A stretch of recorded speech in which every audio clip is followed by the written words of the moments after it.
So if I said the dates 2011 to 2017, most people would probably know that as a random length of time that I decided to say out loud. But to Nintendo fans, it means something else. It marks a bit of a dark time for the company. I mean, it just seems that everything that Nintendo tried to do during this time just missed the mark in some kind of way. And by the time they were beginning to get back on track, they had already dug the grave that they were standing in. I mean, I'm talking about the Wii U, of course. Despite the fact that I really do love the console, it was very much a market failure, to say the least. I mean, with lackluster advertising and consumer confusion being its main selling points, it's really no wonder that it didn't take off. Now, while the Wii U itself is a very interesting story that I would really love to cover at some point, I wanted to take a little bit of a smaller approach. You see, in Nintendo's desperate attempt to gain, any amount of just meaningful sales, they made some questionable choices. In what I can only imagine was further attempts to drive away Wii U sales, Nintendo released a variety of games that can only really be described as just weird. Today I want to start a new mini-series on this channel. The Weirdest Wii U Games. It's a pretty shitty name, but why not? It's not necessarily talking about weirdness in terms of the content of the game so much, but for other reasons. Now, today's episode is going to be taking a closer look at the direct sequel to Wii Sports Resort, Wii Sports Club. So, when you hear the words Wii Sports Club, the natural response of any normal human being would be to say, why the fuck are you saying Wii Sports Club randomly? But I swear there's a reason for it. You see, back in 2012, Nintendo was trying really hard to not suck, so they decided to release a console that, did suck. You see, probably one of the best redeeming factors of the Wii U at that time was the fact that it had a complete, full backwards compatibility with Wii games.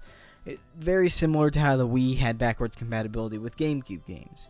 It's a really neat feature that means you can still get use out of your console while you wait for the good games to release over time. However, that wasn't enough for Nintendo, it seems, because in 2013, they made the baffling decision to announce Wii Sports was getting a remake on the Wii U. Wii Sports Club. Now, when you first hear that name, you might be thinking, oh wow, I have no fucking clue what that is. But you might also be thinking, oh, well, that's neat, I guess. Now, to be clear, this wasn't a remake of the incredibly successful Wii Sports Resort that was released a couple of years ago. This was a remake of the original 2006 Wii Sports. So, what exactly justified a remake of this classic game? Well, it's no secret that Wii Sports remains among the top-selling games of all time, with over 82 million copies sold. And hang on one second, this isn't really related to the video, but I wanted to put it in there because I was reading the Wikipedia page. According to reported Wii Sports sales, there were 75 million in 2011, but it jumped all the way up to 82 million by 2021. So how the fuck did Nintendo manage to sell 7 million copies of Wii Sports in that 10-year gap? The Wii was well beyond discontinued at that point, and yet somehow they did it. Okay, so back to relevant information. So with 82 million sales under its belt, Nintendo looked at the little cash cow and figured they could milk it for a little bit longer. However, there was a number of issues with this idea that any person would be able to see from a mile away. Number one, the game, Wii Sports, was free. It was bundled with the Wii. The only reason that it sold so many copies is because everybody and their fucking dog had a Wii in 2011, so the sales numbers aren't really something that should be used as a reference. Number two, the game was already fully playable on the Wii U using the handy Wii backwards compatibility that I was just praising. Number three, and probably the biggest downfall of this plan that they had, they were not giving it away for free. Nope. In fact, Nintendo was so dead set on not giving it away for free that they developed possibly the worst monetary approach to a game release ever. So let's talk about that. The game was announced in September of 2013, but not really. I mean, kind of, maybe? It's a real big mess. So Nintendo decided that the normal video game release schedule was far too simple for a game as grandiose as Wii Sports. So here's what they did.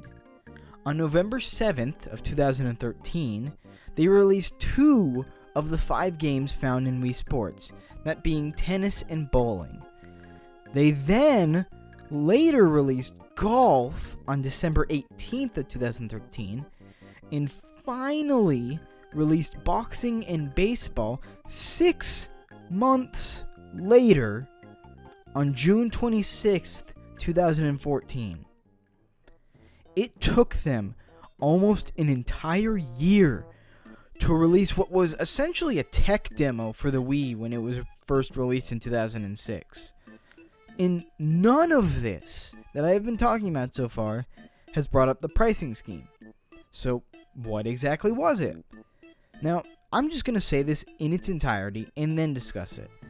Because if I cut in and out on my opinion, it's going to get very confusing. When the games released, you had 24 hours to play them for free.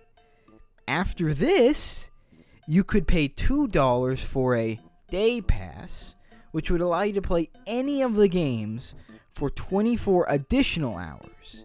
Or you could buy a club pass for $10, which gave you unlimited access to a single game of your choosing.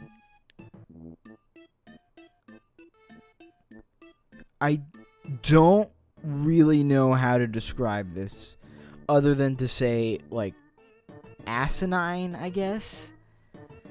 So, not only is the day pass essentially fucking useless, but they're expecting you to pay $10 per game.